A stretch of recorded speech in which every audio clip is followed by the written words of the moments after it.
Hello नमस्कार साथियों, आप सभी का आपके अपने YouTube channel best education light पर हार्दिक स्वागत।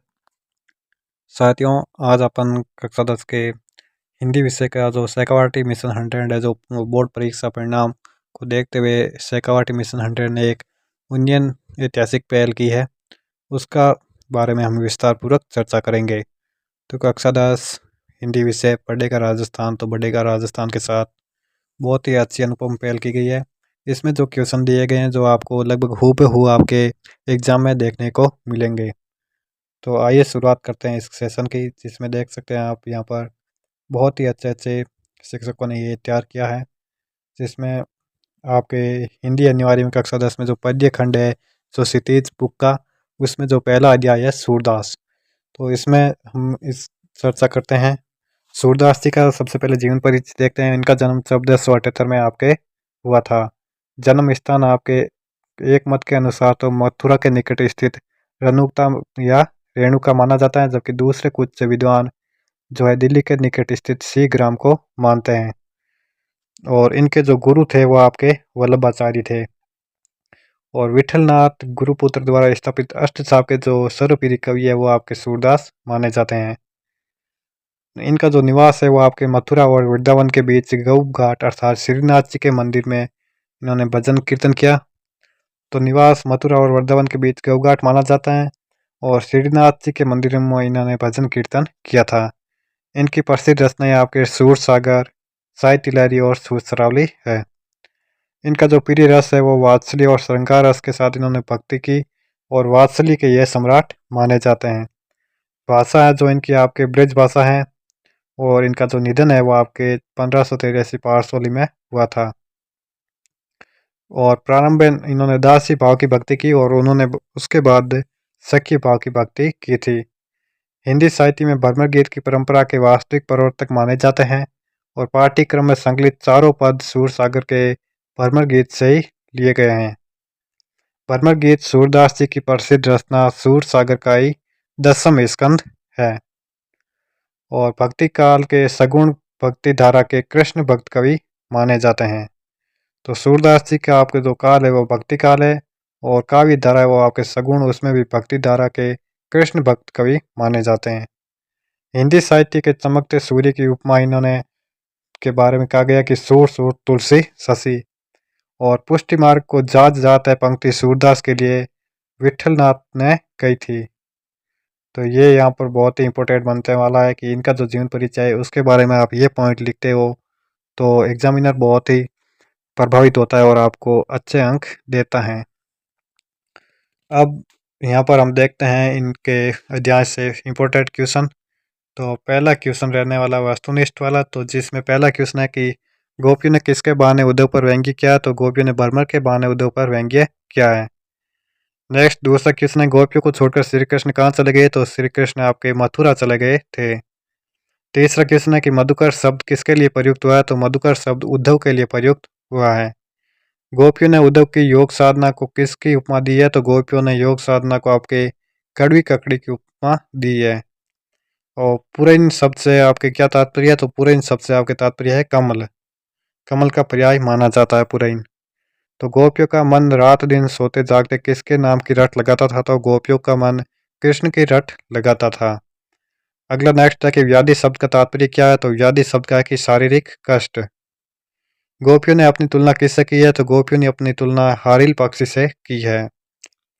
अब आता है नेक्स्ट नौवां क्वेश्चन, जिसमें गोपियों ने कृष्ण को सच्चे प्रेमी के स्थान पर और क्या उपमा दी है, तो उन्होंने कहा है कि कुटिल राजनीति के बताया गया है।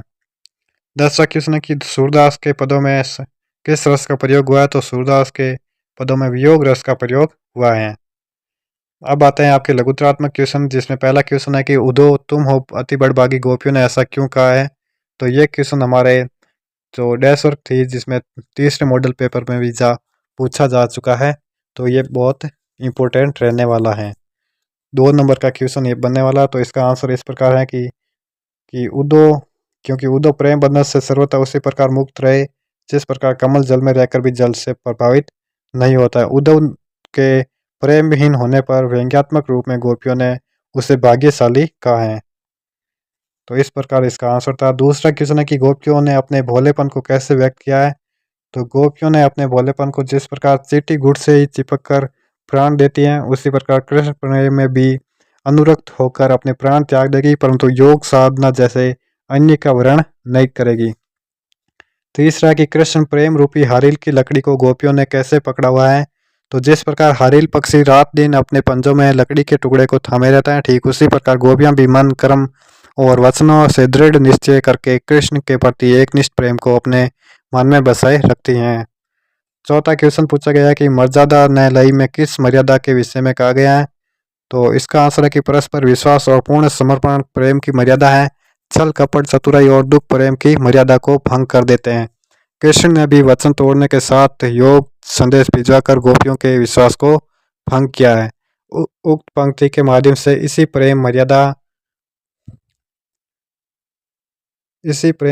के नष्ट होने की बात कही गई है, जबकि गोपियों ने वंश परिवार की मर्यादा कृष्ण के लिए त्याग दी थी।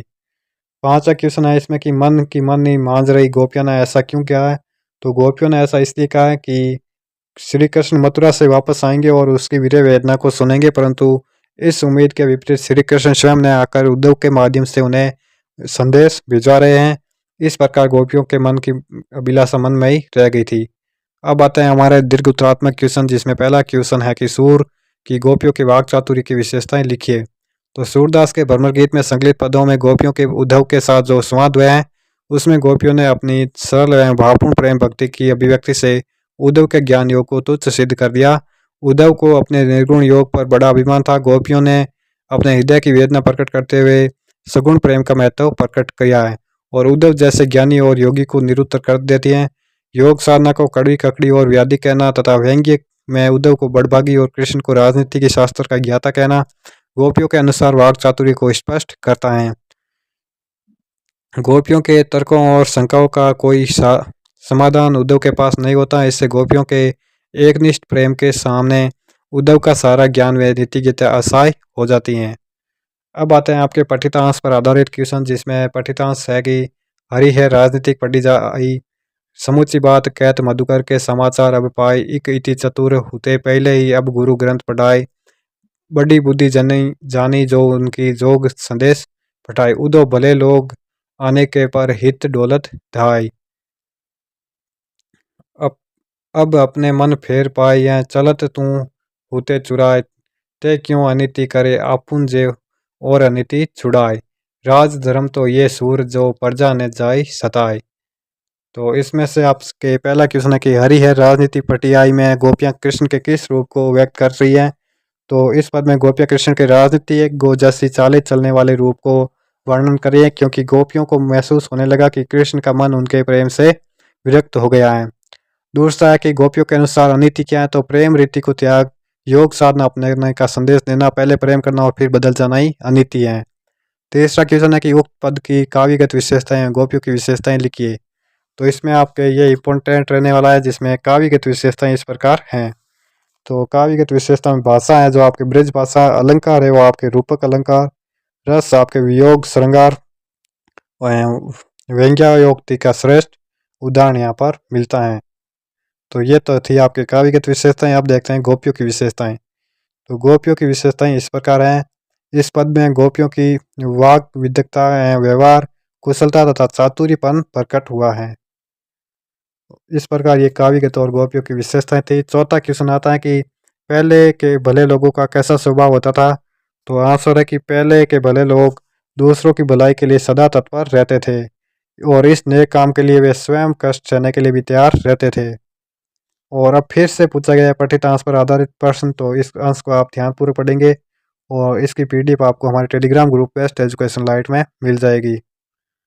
तो इसमें आधारित क्वेश्चन है, जिसमें पहला क्वेश्चन है कि गोपियों ने कृष्ण को किसके समान बताया है।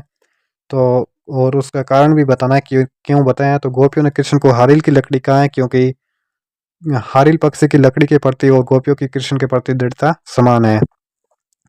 दूसरा क्वेश्चन है कि उक्त पद में नीत काव्य सौंदर्य बताए। तो यहाँ पर काव्यगत विशेषताएं बतानी है।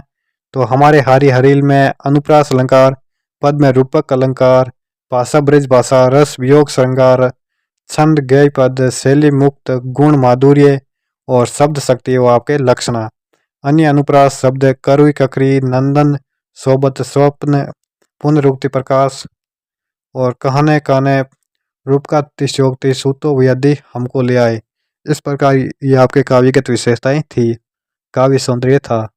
तीसरा क्वेश्चन है कि गोपियों ने कैसे लोगों को योग संदेश देने की बात कही है। तो जिनके मन सक्रिय अर्थात चलायमान हुए रहते हैं उसके लिए गोपियों ने ऐसा कहा है। चौथा क्वेश्चन है ये तो सूरती ने इसलिए सौंपो जिनके मन चक्री पंक्ति का आशी बताई। तो गोपियों ने उद्धव के योग संदेश को एक ऐसी बीमारी बताया है जिसके बारे में उन्होंने न कभी देखा और न ही कभी अनुभव किया या सुना। ऐसे योग संदेश की गोपियों ने ऐसे लोगों को सुनाने की सलाह दी जिनके मन चंचल और अस्थिर होकर चक्री बने रहते हैं।